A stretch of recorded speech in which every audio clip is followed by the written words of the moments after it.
Alors, nouvelle leçon qui va nous faire découvrir toute une série de choses, des listes, un petit peu les tableaux. Vous allez voir que ce que nous allons voir comme tableau, en réalité, ce sont des grosses listes. Et enfin, un objet un peu spécial qu'on appelle des tuples et qui sont des listes avec une caractéristique un peu particulière. Alors, on va même avoir l'occasion de pouvoir découvrir le début de la programmation objet. Alors, qu'est-ce que c'est une liste? Eh bien voilà, on a déjà bien découvert une première séquence qui sont les chaînes de caractères avec chacune des lettres de cette chaîne qui peut être déterminée grâce à son indice. Eh bien, une liste, c'est ça. C'est toute une série d'éléments que l'on vient placer entre crochets. Chacun élément est placé entre différentes virgules. Et le premier élément a comme indice 0 et le dernier élément n a comme numéro n-1. Donc en fait c'est la même chose que les chaînes de caractères.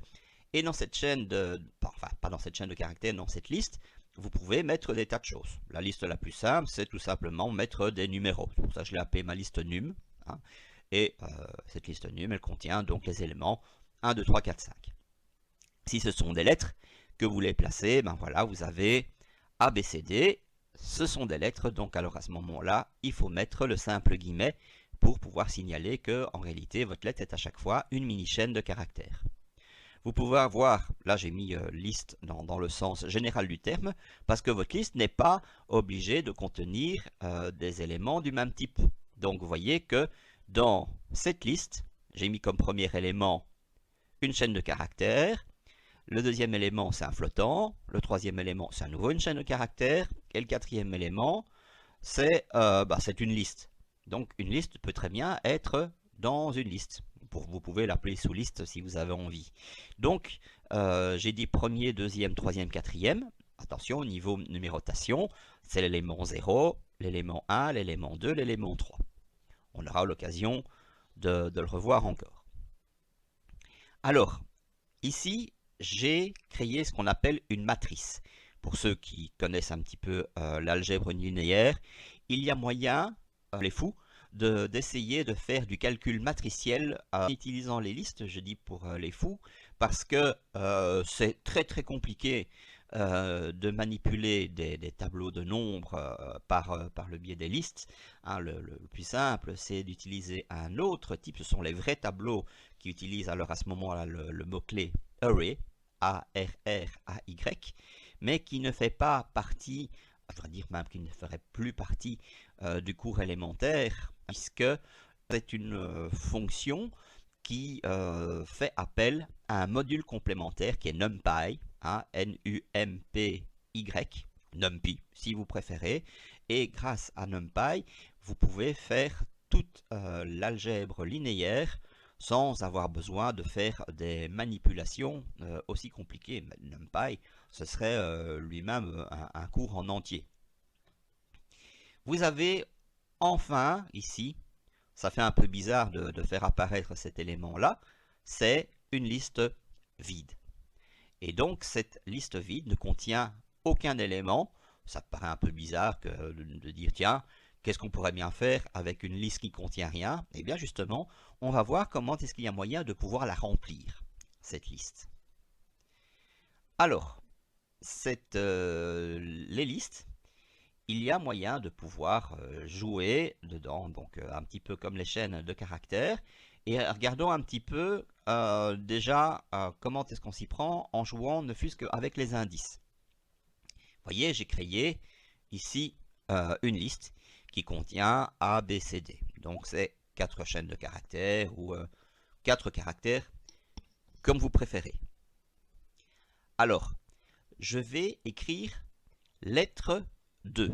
2 entre crochets. Qu'est-ce que ça veut dire? Je demande d'écrire l'élément 2, pas le deuxième élément, l'élément 2 de ma liste lettres. Alors je regarde 0, 1, 2. L'élément 2, c'est la lettre C. Voilà, il m'écrit C. Il me rajoute quand même malgré tout les petites apostrophes dont je me passerai bien. Alors, je peux aussi demander ici, lettre 1 est égale à cette chaîne de caractères. Là, je ne demande pas de faire une lecture, mais je demande de faire un remplacement. C'est-à-dire que l'élément 1, donc je regarde où est l'élément 1, c'est B, eh bien que l'élément B soit remplacé par une nouvelle chaîne de caractères, qui est X, Y, Z. Voilà, et donc du coup, quand je regarde ce qui va se passer, eh bien, il y a X, Y, Z qui va se placer donc à la place de B.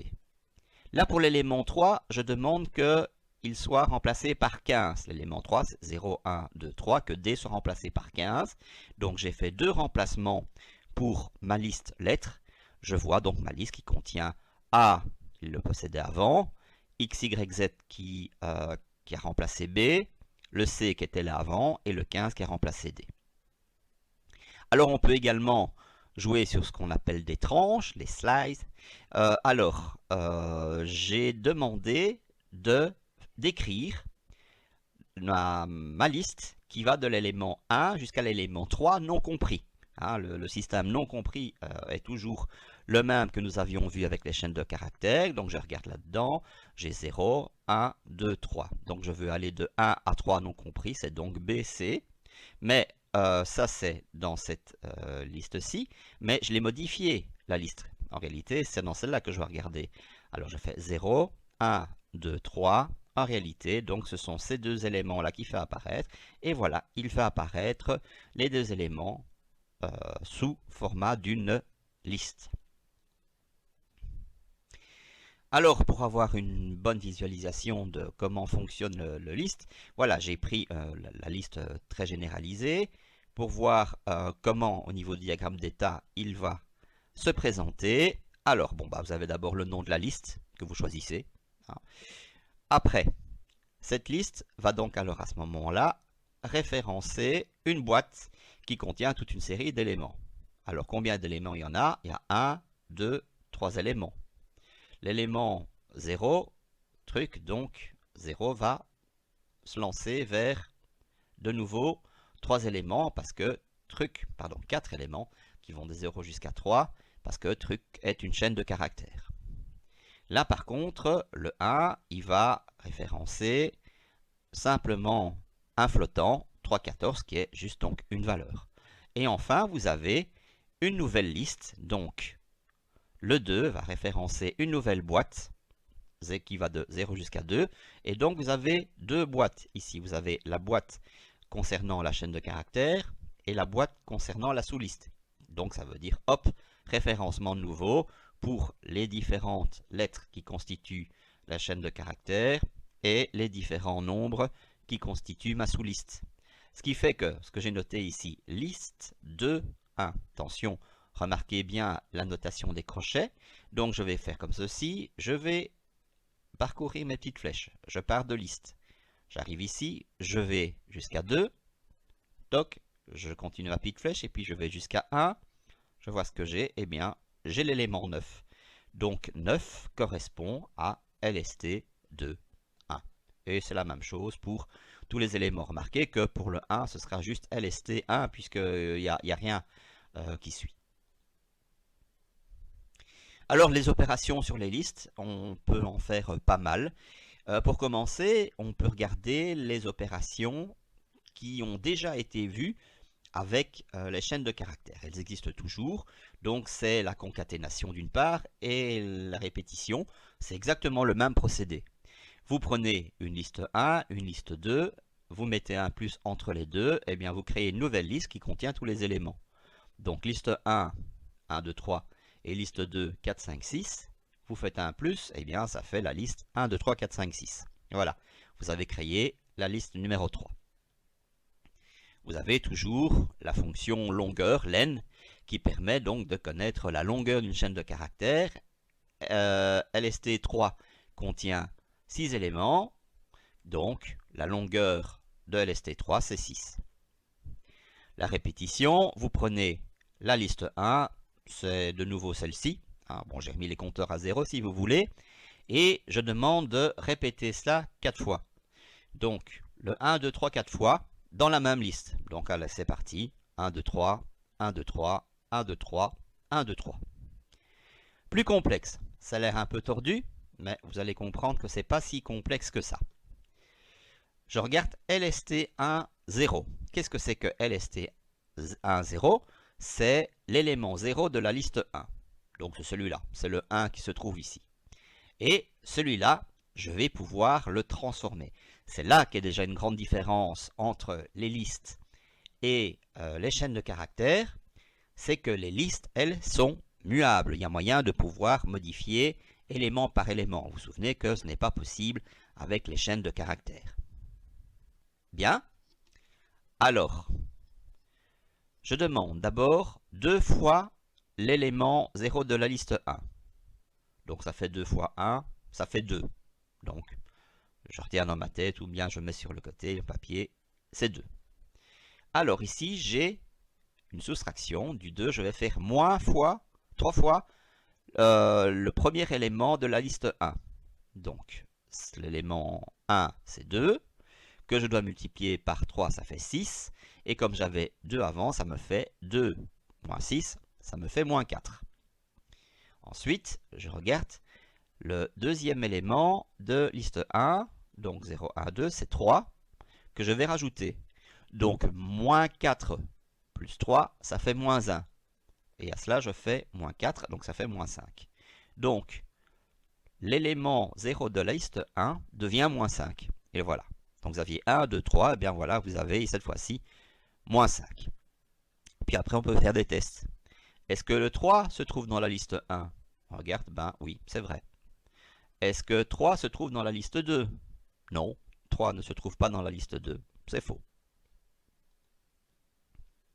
Alors, d'autres types d'opérations, c'est en utilisant, pour commencer, les fonctions. Les fonctions, d'abord très simples, la recherche d'un minimum. Vous avez une liste, vous voulez connaître le minimum de la liste. Vous voyez que cette fois-ci, on a bien toujours 1, 2, 3, 4, 5, 6, mais ils sont mélangés. Donc le minimum c'est 1, il le trouve. Vous demandez le maximum de la liste. Le maximum c'est 6, il le trouve aussi. Vous demandez de faire la somme de tous les éléments de la liste. Donc faire la somme de tout ça. C'est pas mal si vous faites la somme des xi, hein, pour ceux qui connaissent un petit peu, bon, en utilisant le symbole sommatoire, hein, ou en statistique par exemple, eh bien, vous trouvez 21. Vous pouvez demander de mettre les éléments dans l'ordre croissant. Voilà. Pour ça, sorted. Avec sorted, eh bien, vous avez alors à ce moment-là la liste 1, 2, 3, 4, 5, 6 qui vient de celle-là. Mais attention, là, j'ai bien demandé d'appliquer une fonction sur la liste, mais je ne l'ai pas mise dans une variable. Donc, j'applique quelque chose, je fais apparaître une liste, donc je l'imprime si vous voulez, je la print, mais elle n'existe pas dans une variable.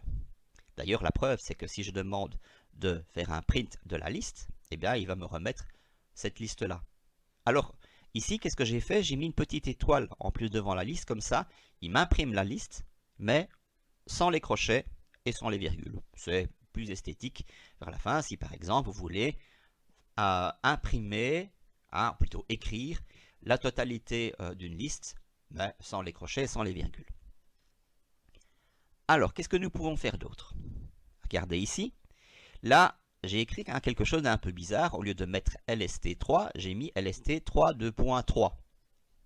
Qu'est-ce que ça veut dire? Qu'en réalité, je vais placer un élément, d'ailleurs vous voyez qu'il est en crochet, à l'intérieur de la liste, mais là il ne va pas remplacer, il va vraiment pousser les différents éléments.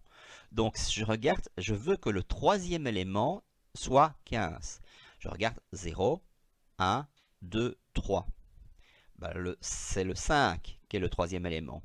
Eh bien, qu'est-ce qui va se passer?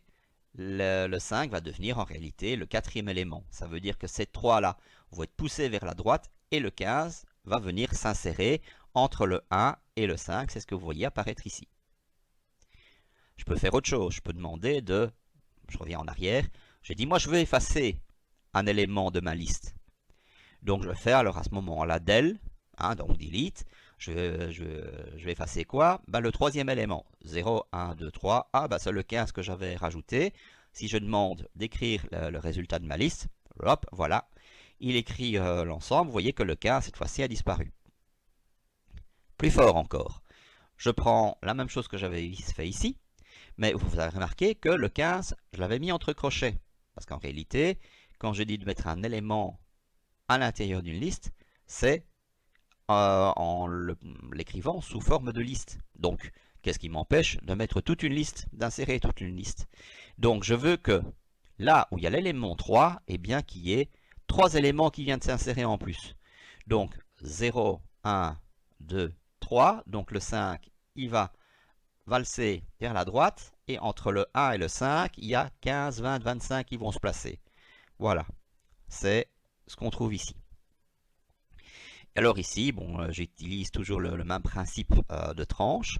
Je veux effacer les éléments de la liste qui vont de 3 à 5, le 5 étant non compris. 0, 1, 2, 3, 4, 5. Donc le 3, le 4, pas le 5. Donc l'idée, c'est d'effacer 15 et 20, et c'est exactement ce qui se passe. Alors quelque chose de très intéressant, c'est la possibilité de pouvoir générer une liste. Donc non seulement vous allez pouvoir créer une liste, mais avec l'itérateur range, vous allez pouvoir créer une liste directement. Donc vous connaissez range 10. Avec ça, vous savez que vous générez les nombres qui vont de 0 jusqu'à 10 non compris, donc de 0 jusqu'à 9. Et l'idée, c'est de placer ça dans une liste. Donc vous faites liste range 10, et bien vous avez votre liste 0, 1, 2, 3, 4, 5, 6, 7, 8, 9. Et vous pouvez appliquer tout ce que nous avons vu à propos de cette fameuse fonction range, toujours en plaçant liste devant pour placer, pour créer donc ces différentes listes. Regardons un petit peu, si j'ai ici, range de 10, qu'est-ce que ça veut dire? Je veux écrire de 2 jusqu'à 10, 10 non compris. Le pas n'est pas défini, donc le pas reste 1. Donc c'est 2, 3, 4, 5, 6, 7, 8, 9 et pas 10. Si je fais de 2 jusqu'à 10, mais avec un pas de 2, donc ça veut dire que c'est 2 jusqu'à 10, mais uniquement les nombres pairs. 10 n'étant pas compris, ça va donc signifier de 2 jusqu'à 8. 2, 4, 6, 8. Tout ça dans une liste. Vous pouvez le mettre sous la forme décroissante. Je veux de 10 à 0, 0 n'étant pas compris, alors à ce moment-là, avec un pas de moins 1, donc de 10 jusqu'à 1. Tout ça dans une liste grâce à cette écriture. Alors, vous avez deux itérateurs particuliers qui sont enumerate, énumération, on aura compris ce que ça veut dire, et reversed, ça veut dire en réalité d'écrire quelque chose à l'envers, à l'ordre inverse. Alors, enumerate, c'est tout simplement s'amuser à écrire tous les éléments d'une liste avec, en plus, l'indice correspondant. Et pour pouvoir faire ça, pour pouvoir utiliser enumerate, il faut écrire cette forme-ci, cette écriture-ci, donc for i qui représente l'indice et ici l qui représente l'élément. Donc i et l, ça on s'en fiche de ce que ça peut représenter. L'idée c'est que ce que vous mettez ici, vous devez mettre la même chose ici dedans. Par contre, ce qu'il faut laisser, c'est enumerate, le nom de la liste, 2 points, et puis print, quoi? L'indice et l'élément. Et c'est ce qu'il va faire. À gauche, on voit apparaître l'indice. À droite, on voit apparaître l'élément. Donc il écrit 0, 2, 1, 3, 2, 1, etc. etc. Donc en fait, l'élément 0, c'est 2. L'élément 1, c'est 3. L'élément 2, c'est 1, etc. etc. Beaucoup plus sympa, enfin de mon point de vue, c'est pouvoir prendre une liste et puis soit d'écrire, soit de créer une liste, mais qui s'écrit dans l'autre sens. Donc, au lieu d'avoir 2, 3, 1, 5, 6, 4, vous voulez une liste qui soit 4, 6, 5, 1, 3, 2. Donc, les éléments sont les mêmes, mais ce sont les indices qui changent. Alors, c'est l'itérateur, la fonction reversed. Donc, on demandait d'inverser votre liste pour chacun des éléments. Et alors, vous voyez que j'ai mis le print i avec en plus end égale guillemets, guillemets, enfin, ou apostrophe, apostrophe, comme vous voulez, avec un petit espace, de telle sorte qu'il ne s'affiche pas l'un en dessous des autres, eh bien l'un à côté de l'autre. On a déjà vu ça lors d'une leçon précédente. Mais si je demande de faire, d'écrire la liste, bah, elle n'a pas changé. Parce qu'en fait, la seule chose que j'ai fait ici, c'est un print. Hein, j'ai demandé d'écrire quelque chose, mais je n'ai rien créé. Si je vais créer une liste inversée, qu'est-ce que je vais faire? Eh bien, pour le GAC, j'ai écrit LST à l'envers, donc TSL. Et j'ai dit que TSL, donc c'est une variable qui va contenir une liste. Donc ce sera une liste qui est en fait la liste de départ inversée. Et cette fois-ci, si je demande d'écrire TSL, ben vous voyez, il écrit la liste qui a bien été créée. Alors voilà un exemple tout bête pour l'utilisation d'une liste. Hein. Bon, on verra qu'il y a d'autres objets qui peuvent servir un petit peu de la même manière. Donc voilà, j'ai créé une liste que j'ai appelée couleurs. L'idée c'est de définir les couleurs de l'arc-en-ciel. Et pour l'arc-en-ciel, donc j'ai dit, il y a le rouge, orange, jaune, vert, bleu, indigo, violet. Il y a les 7 couleurs de l'arc-en-ciel. Hein, bon, l'élément 0 c'est rouge, jusqu'à l'élément 6 qui est violet. Donc ça, c'est quelque chose qu'on indique dans le programme. Hein. Bon, il n'est pas censé savoir, lui, quelles sont les 7 couleurs de l'arc-en-ciel. Puis ensuite, je mets l'IRC. Ça veut dire que c'est vous qui allez introduire une couleur. Et ce qu'il va faire, c'est aller voir si la couleur se trouve dans la liste. Donc il fait un test. Alors, il va regarder si la couleur, donc si c'est la couleur que vous avez inscrite, se trouve dans la liste couleurs. Qu'est-ce qu'il va faire? Il va dire, ah bah oui, c'est bien une couleur de l'arc-en-ciel. Bah, sinon, il va dire, bah non, c'est pas une couleur de l'arc-en-ciel. Et à la fin, ce que je demande, c'est qu'il écrive toutes les couleurs de l'arc-en-ciel avec un numéro devant, mais plutôt que d'écrire 0 jusqu'à 6, mais qu'il écrive donc de 1 jusqu'à 7. C'est pour ça que vous avez I plus 1, puisque ça va de 0 jusqu'à longueur de la couleur moins 1. Donc, en Python, bah voilà, c'est la même chose. Hein. Je commence par créer une liste. Je demande d'écrire une chaîne de caractères, qui est la couleur qui va être testée. Alors, si la couleur que j'ai saisie au clavier est bien dans la liste, qu'est-ce qu'il va faire? Oui, c'est bien une couleur de l'arc-en-ciel. Sinon, il va écrire non, ce n'est pas une couleur de l'arc-en-ciel. Et puis ensuite, il écrit les couleurs de l'arc-en-ciel sont donc for i in range len couleur, ça veut dire la longueur de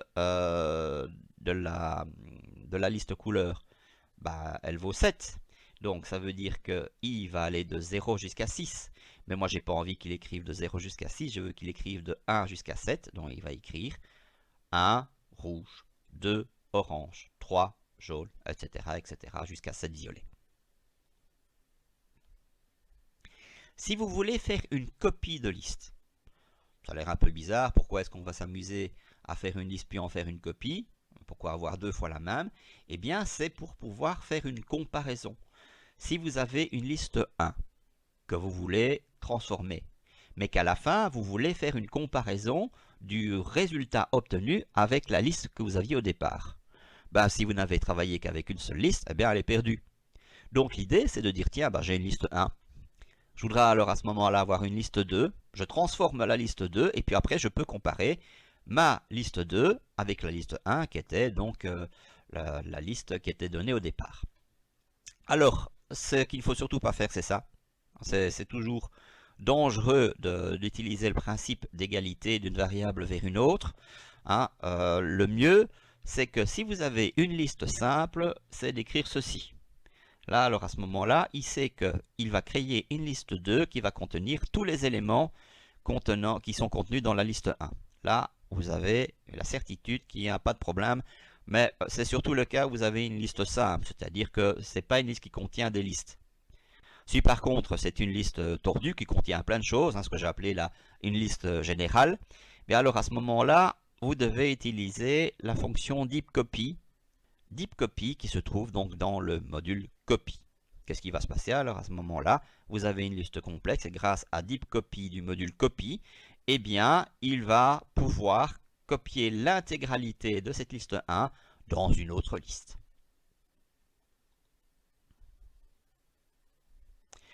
Voilà, on va pouvoir parler un petit peu d'objets et surtout de ce qu'on appelle des méthodes. C'est surtout du vocabulaire, parce qu'en réalité, si on veut aller assez loin dans la programmation, on peut considérer que pour Python, tout est objet.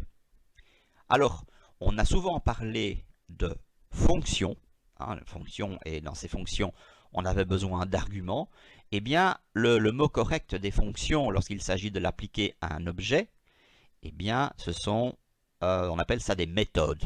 Voilà, donc c'est juste un mode de vocabulaire. Alors, regardez, prenons un exemple, mais assez simple. Supposons que vous utilisez le module math et que vous allez pêcher la fonction POW, qui est en fait la possibilité de mettre un nombre à la puissance d'un autre. Donc si je fais 2 à la puissance 3, eh bien POW de 3, c'est 2 exposant 3, c'est-à-dire 8. Et pour ça, vous savez que vous devez faire appel au module math. On peut dire, ah oui, mais bon, moi je considère que math, c'est peut-être un module, mais c'est aussi un objet. Donc, POW, en réalité, eh bien, c'est une méthode de l'objet math. Voilà, un vocabulaire qui peut être utilisé par la suite. Donc, lorsque nous allons appliquer différentes méthodes sur d'abord les chaînes de caractères et puis les listes. Les chaînes de caractères, il n'y a pas grand-chose à voir, il n'y a que ce petit tableau-ci, où vous avez 3 méthodes qui sont upper, lower et capitalize. Alors, upper, c'est très facile à comprendre. Vous avez une chaîne numéro 1. Vous voulez créer une chaîne numéro 2. Vous savez que bon, vous ne pouvez pas changer quelque chose à l'intérieur d'une chaîne de caractères. Vous êtes obligé d'en créer une autre. Donc la chaîne numéro 2, qu'est-ce qu'elle va faire? Elle va prendre la chaîne numéro 1 et tout ce qu'il y a dedans, eh bien, elle va tout mettre en majuscule. Voilà, donc vous avez par exemple ici, chaîne numéro 1 Monty Python. Je demande de créer une chaîne numéro 2 qui prend toutes les lettres qui se trouvent là-dedans et les mettre en majuscule. Si j'écris le résultat, voilà, il me fait ça. Lower, il fait le contraire. C'est-à-dire que tout ce qui est en majuscule, il le met en minuscule. Donc c'est la même chose, mais dans l'autre sens. Alors, capitalize, lui de son côté, qu'est-ce qu'il va faire? Eh bien, ce n'est que la première lettre de chaque mot qu'il va mettre en majuscule. Voilà, mais sinon, le principe est toujours le même. Vous prenez l'objet qui est chaîne 1, à ce moment-là, le nom de la chaîne 1 que vous avez donné. Vous appliquez la méthode, hein, donc ici 3 méthodes possibles, et le résultat, vous le mettez dans une autre variable, donc une autre chaîne. Pour ce qui est des listes, là il y a beaucoup de choses. Vous avez Append, qui pour moi est certainement le plus important de tous, hein, celui qui est très utilisé. Vous vous souvenez que qu'au début de la leçon, j'ai parlé d'une liste vide. Et bien c'est exactement grâce à Append que l'on va pouvoir faire ça. L'idée, c'est dans une liste, est de rajouter l'élément qu'on veut. Alors voilà, ici l'exemple assez facile au départ, c'est de dire je veux rajouter 8 dans ma liste. C'est ça que fait Append. Donc voilà, vous avez ma liste, la liste de départ, de 2 jusqu'à 4, et vous demandez de rajouter le 8 à la fin de la liste. Voilà, il va se placer là. Alors vous avez la possibilité de pouvoir, dirais-je, vous compliquer la vie? Oui, non, ça dépend si vous préférez la programmation objet à la programmation tout court, on va dire. C'est le principe de concaténation où vous voulez que la liste 1 soit modifiée, que la liste 1 au départ, elle devienne la liste 1 plus la liste 2. Ce qui vous permet éventuellement de ne pas créer une liste 3. Bon, ça veut dire que vous avez la liste 1, c'est 1, 2, 3. La liste 2, c'est 4, 5, 6. Si vous appliquez cela, ça veut dire que vous demandez que tout ce qui est dans liste 2 vienne se placer également dans liste 1. Ça veut dire que liste 2, lui, n'est pas modifié. Par contre, liste 1, vous allez avoir 4, 5, 6 qui vient se placer en plus dedans. Vous avez count, qui va compter le nombre de fois qu'un élément se trouve dans une liste. Donc je regarde ici, je fais count 5. Ça veut dire que dans ma liste, je voudrais savoir le nombre de fois qu'il y a 5 dedans. Donc 1, 2, 3, 5 se trouve 3 fois dedans. Index. L'index c'est dans le sens indice. Vous voulez connaître l'indice d'un élément. Alors, voilà ma liste. Voilà, 2, 3, 1, 5, 6, 4. Et vous demandez, tiens, mais quel est l'indice de l'élément qui porte la valeur 5. Donc je fais 0, 1, 2, 3. Ah, c'est le troisième élément qui a comme valeur 5. Et voilà, c'est introduit, c'est 3. Et si maintenant il y a d'autres 5, bah tant pis, il va vous donner que le premier et c'est tout. Avec ça, il estime qu'il a assez travaillé. Sort, souvenez de sorted, hein, qui permet donc de pouvoir mettre une liste dans l'ordre croissant. Ben, c'est exactement ça. Vous avez votre liste, vous demandez que votre liste soit transformée en utilisant la méthode sort. Et ben voilà, tous les nombres sont triés dans l'ordre croissant. Reverse, on a vu, donc dans l'ordre inverse. Vous avez une liste, vous demandez que la liste soit transformée et qu'elle soit dans l'ordre inverse. Et bien cette fois-ci, liste, au lieu de commencer de 2 et terminer à 4, et bien elle commence avec 4 et elle termine avec 2. La possibilité de pouvoir rajouter et d'enlever des éléments, mais pas spécialement à la fin, vous avez insert. Donc, insert, ça vous permet de rajouter. Donc voilà, vous avez insert de 8.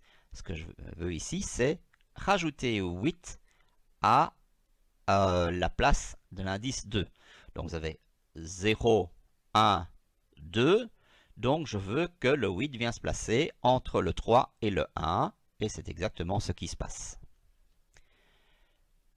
Remove. Ça, c'est dire moi je veux enlever quelque chose. Qu'est-ce que je vais enlever? Je vais enlever l'élément 5. Alors il va regarder. Il est parti dans la liste. Ah, il y a un 5 là. Je l'enlève. Et après, ben, c'est tout. Parce qu'il trouve que bon, il a assez travaillé, il en a enlevé un, il n'a pas envie d'en enlever d'un deuxième. Pop, ça c'est une méthode qui me fait toujours bien sourire. Hein. C'est la possibilité de pouvoir supprimer un élément qui est désigné par son numéro d'indice. Donc je fais 0, 1, 2. Donc c'est le 1 qui va faire pop. Alors, ce que fait pop en plus, c'est de vous signaler, voilà, c'est cet élément-là qui va disparaître. Comme ça, vous le savez. Et après, si vous voulez écrire le résultat de la liste, vous voyez, vous avez la liste et il y a le 1 qui est plus là. Il est parti. Un exemple. Un exemple, mais surtout utilisé avec append. Je dit que c'est sans doute une des méthodes les plus importantes pour les listes. La suite de Fibonacci. Alors, vous en avez peut-être jamais entendu parler, bien que ce soit assez classique. Hein, vous l'avez peut-être survolé si vous avez vu le film ou lu le livre Da Vinci Code. En fait, c'est très simple. Vous avez une liste de départ avec les chiffres 1, 1. Et qu'est-ce que vous allez faire? Vous faites la somme. 1 plus 1, ça va donner 2. Et en fait, l'idée, c'est de continuer comme ça. C'est de faire en sorte que le prochain élément est la somme des deux éléments précédents. Donc, évidemment ici, le troisième ici nombre, donc l'élément numéro 2 va correspondre à l'élément 1 plus l'élément 0, ça fait 1 plus 1, ça donne 2. Le prochain, ça va donner 1 plus 2, ça donne 3. Puis ensuite 2 plus 3, ça donne 5. 3 plus 5, ça donne 8, etc. etc. Et quand va-t-il s'arrêter? C'est quand vous le voulez. C'est vous qui donnez la règle à partir d'un nombre entier que vous placez pour savoir quand est-ce que vous voulez vous arrêter. Donc vous avez la même chose ici en LDA. Donc l'idée c'est que vous commencez par créer le début de la liste, 1, 1, et puis vous allez rajouter à chaque fois un élément qui est la somme de l'élément précédent plus l'élément qui est encore juste avant. Donc faire la somme des deux éléments précédents. Et le faire autant de fois que vous voulez, hein, suivant la valeur que vous mettez dans n. Compréhension de liste. Regardons ici ce que je suis en train de faire. J'ai une liste vide. Qu'est-ce que je demande dans cette liste vide? Je vais faire 10 tours. 10 tours. Avec donc i qui va aller de 0 jusqu'à 9. Et je veux que chacun de ces éléments il soit élevé au carré. Donc je fais 0 au carré, 1 au carré, 2 au carré, etc. Et grâce à append, eh bien, tous ces éléments vont être placés dans la liste vide au fur et à mesure. Donc on va commencer, 0 au carré, ça donne 0, il le met dans la liste. Et puis après il fait 1 au carré, ça fait 1, il le met dans la liste. Puis il fait 2 au carré, ça fait 4, il le met dans la liste jusqu'au dernier. 9 au carré, ça fait 81, il le met dans la liste est terminée. Voyez le principe de append à partir donc d'une liste vide. Moi je trouve que ce petit programme, il est simple à comprendre. Vous pouvez utiliser le principe de ce qu'on appelle la compréhension de liste en écrivant que ça. C'est-à-dire, plutôt que de mettre 3 lignes, ben vous n'en mettez qu'une seule. Donc vous dites, vous créez une liste. Hein, on pourrait dire que la liste vide, c'est ça. Alors là-dedans, qu'est-ce que vous allez faire? Vous allez calculer des nombres au carré. Les nombres au carré, ce sont ceux-là. C'est i que vous allez élever au carré. Et i, de quoi il s'agit? Eh bien, c'est range 10. Ce sont des nombres qui vont de 0 jusqu'à 9. Donc en fait, l'écriture qui est là, il faudrait la lire à l'envers. C'est-à-dire que vous commencez par générer une liste. Donc i qui va de 0 jusqu'à 9. Tous ces éléments, vous allez les élever au carré. Et puis ensuite, vous allez les placer dans une liste. Donc quand vous demandez d'écrire la liste, eh bien, bon, le résultat est le même.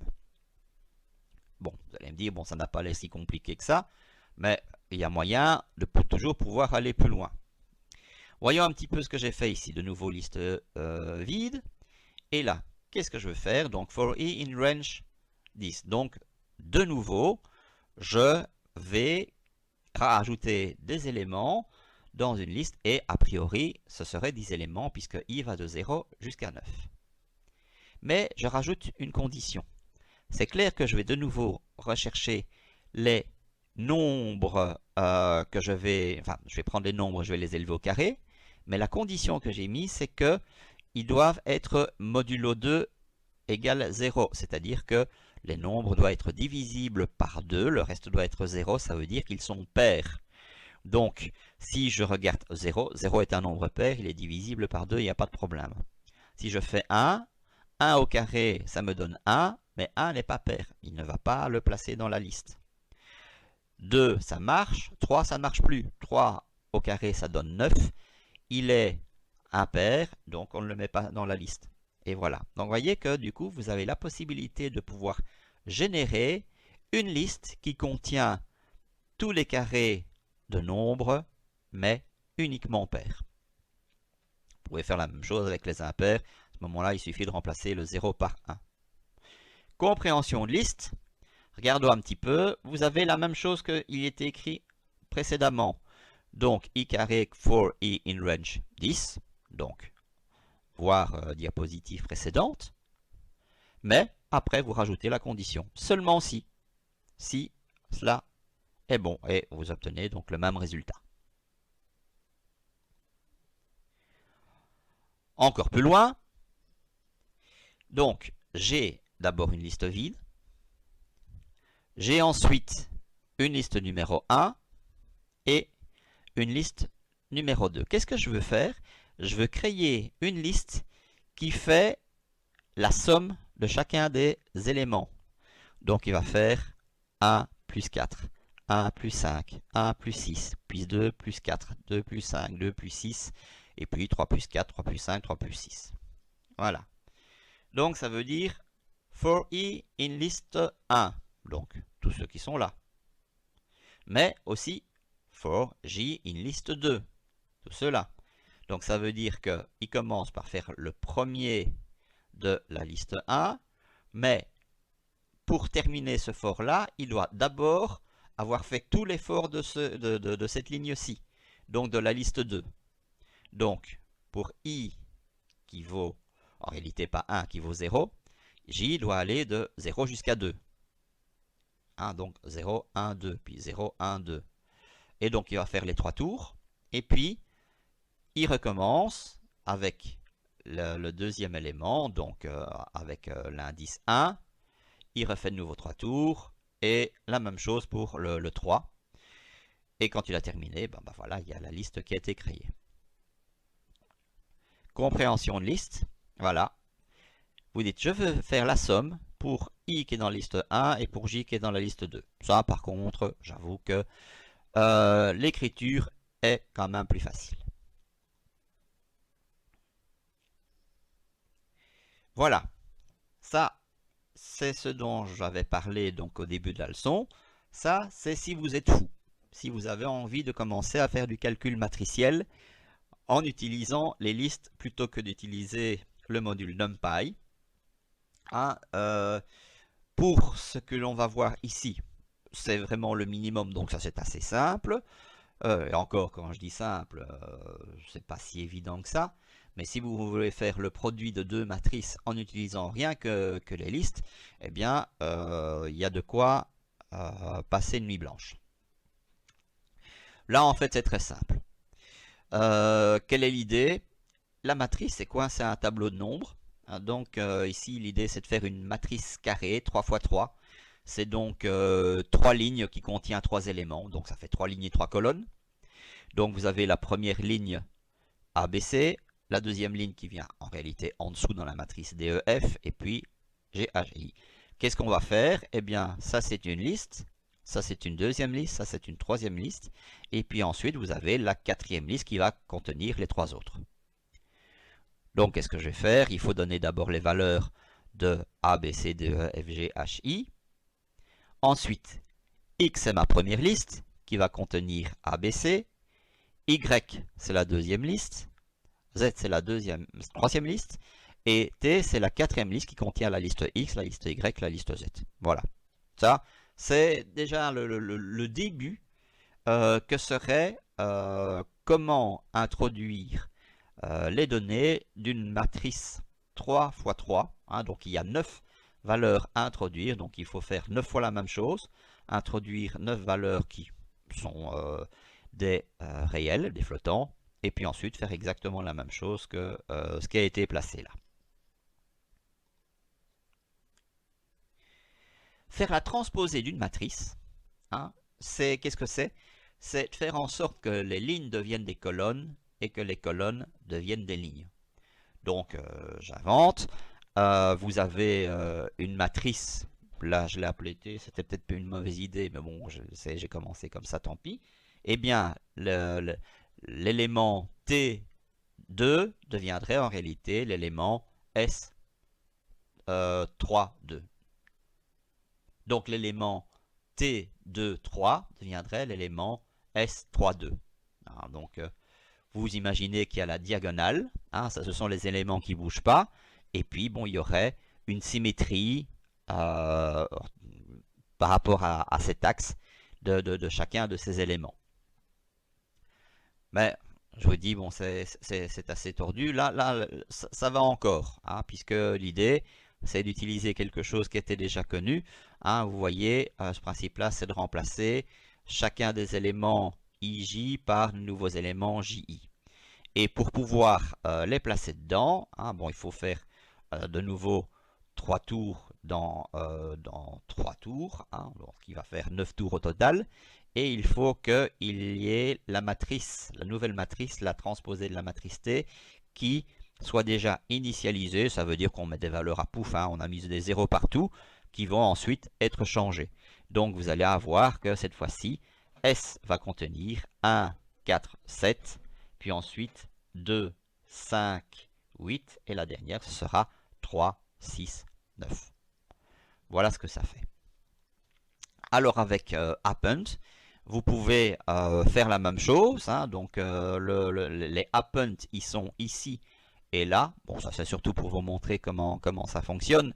Hein, vous avez Append ici qui va vous permettre de pouvoir rajouter trois éléments, les trois éléments dans la sous-liste à chaque fois. Et quand la sous-liste est terminée, chacune des sous-listes qui contient l'élément, elle va pouvoir être ajoutée donc dans la liste principale. Voilà, c'est exactement donc ce que fait ce petit programme et vous avez l'équivalent pour ce qui est de la compréhension de listes, hein, où là, c'est là qu'on voit plus très bien ce qu'il en est avec tous les crochets. Hein. Bon, vous voyez qu'il y a le crochet qui entoure I, puis vous avez le crochet qui entoure euh, tout ce qui concerne la liste de départ et la liste d'arrivée. Et puis ensuite, vous avez le dernier crochet pour introduire la dernière condition. Franchement, de quoi se tromper? Eh bien, si vous avez une corbeille à côté à côté de vous, eh bien, on prend tout ça et hop, à la corbeille. Alors les tuples. Les tuples, qu'est-ce qu'ils ont de particulier par rapport à les listes? Je vais recommencer en français. Alors les tuples, qu'est-ce qu'ils ont de particulier par rapport aux listes? Eh bien, c'est que les tuples sont immuables. Donc en fait, c'est la même chose. Un tuple, c'est une liste, mais dont on ne peut pas changer les éléments un à un. C'est comme les chaînes de caractères, c'est en fait une mesure de sécurité.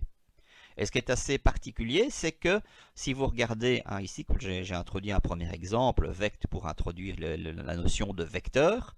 Hein, vous pouvez l'écrire comme ça, ou alors la version qui est la plus classique dans les manuels de maths, c'est l'écrire comme ceci, hein, avec des parenthèses. On est plus habitué à prendre des éléments que l'on met dans des parenthèses plutôt que dans des crochets. Eh bien, je pense que c'est pour ça que les informaticiens préfèrent utiliser des tuples plutôt que des listes. Pourquoi? Parce que d'abord, l'écriture des parenthèses par rapport au crochet est plus familière, et puis parce qu'il y a cette sécurité supplémentaire. Alors, vous avez le tuple le plus simple qui existe, c'est le tuple qui contient qu'un seul élément. Mais attention, quand il y a un seul élément, vous devez rajouter la petite virgule à côté. Vous allez me dire, bon, pourquoi? Parce que si vous mettez x est égal à 25, eh bien x c'est une simple variable qui contient une valeur, un point, c'est tout. Tandis que là, si vous mettez x est égal à 25, virgule, eh bien x, alors à ce moment-là, ce n'est plus une simple variable, c'est un tuple. Vous pouvez faire la même chose avec une chaîne de caractères qui contient qu'un seul élément. Ici, c'est une lettre A. De nouveau, là, la petite virgule. Cette fois-ci, bon, j'ai mis les parenthèses. Un mot, bah, c'est une chaîne de caractères, finalement, qui contient plusieurs lettres. Voilà. Et puis, j'ai mis un tuple général qui contient donc comme premier élément eh bien, une chaîne de caractères. J'ai dit premier élément, c'est donc le niveau de l'indice, c'est toujours pareil, c'est l'indice 0. Vous avez le 3,14, c'est donc un flottant. L'élément suivant, c'est une liste. Et l'élément suivant, c'est un tuple. Vous voyez que bon, qu'il y a moyen de faire une soupe, hein, dans des tuples, vous pouvez mettre des listes et des tuples. D'ailleurs, de même, dans une liste, vous pouvez également mettre des tuples. Il y a moyen de faire des mélanges comme ça, autant que vous voulez. Alors, qu'est-ce qui est intéressant dans la manipulation de tuples? C'est que pour le Python, tuple, en réalité, c'est une variable. Mais alors quoi? Quel est l'intérêt là-dedans? Eh bien, c'est quand vous faites de la modularité, lorsque vous créez des petits modules, vous savez, des petits sous-programmes avec def, et vous voulez retourner une valeur. Eh bien, on a vu lors de la leçon de modularité que vous ne pouvez retourner qu'une seule valeur en réalité. Oui, mais si ce que vous retournez c'est un tuple, eh bien dans ce cas-là, vous pouvez renvoyer plusieurs valeurs. Voilà, comme ceci par exemple. Vous voyez que dans mon sous-programme, qu'est-ce que je fais? Je recherche en réalité le minimum et le maximum de plusieurs nombres, ou en tout cas, bon, ici, pour le petit programme, c'est juste deux nombres. C'est de comparer deux nombres et voir qui est le plus grand et qui est le plus petit. Et alors, il est en train de dire, bah, si x est plus grand que y, eh bien, je fais l'échange. Simplement parce que je veux que ce soit x qui soit le minimum et y qui soit le maximum. Très bien, et alors, je demande de retourner les valeurs, et les valeurs qui se trouvent ici, ces deux valeurs, donc ça doit être un tuple. D'ailleurs, vous avez deux valeurs ici, c'est les valeurs d'un tuple. De quel tuple s'agit-il? Ben, c'est celui-ci. C'est petit m, grand M, qui représente le minimum et maximum, et vous voyez que ce tuple est égal à la fonction min-max de AB, ou dans AB, j'ai introduit alors à ce moment-là les valeurs x et y pour faire donc les différents calculs. Donc à partir de A et B qui ont été introduites au clavier, eh bien ces valeurs-là sont placées donc ici dans x et y. On fait le petit calcul, les résultats sont placés ici dans le résultat de la fonction et on connaît alors à ce moment-là le résultat du tuple via donc deux valeurs correspondantes à chaque partie de ce tuple, et je peux à la fois écrire petit m et grand M. Voilà, en fait, on est arrivé à la fin. Ça, je termine par une petite fonction, la fonction zip, qu'on j'appelle bon, la cerise sur le gâteau, pour clôturer cette fonction.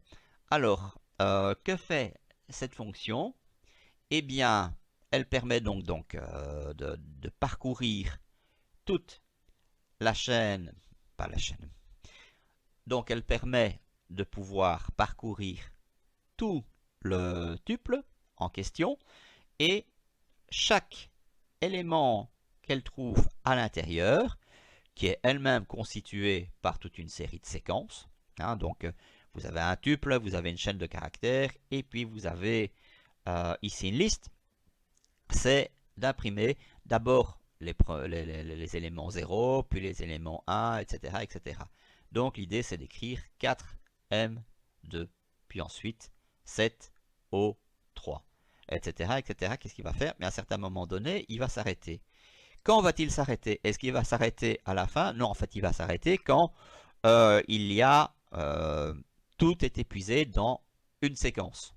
Vous voyez que ici, cette séquence-ci, le tuple, il contient 5 éléments. Ok, je retiens 5.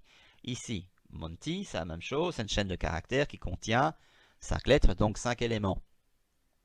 Et ici, Alice, elle contient 6 éléments. Ah oui, mais 6, c'est plus grand que 5, donc ça veut dire que le 4, il ne pourra pas apparaître parce que il n'y a pas de sixième élément dans mon tuple et il n'y a pas de sixième lettre dans Monty. Donc, au bout de 5 tours, il va s'arrêter. Voilà, fin de cette leçon.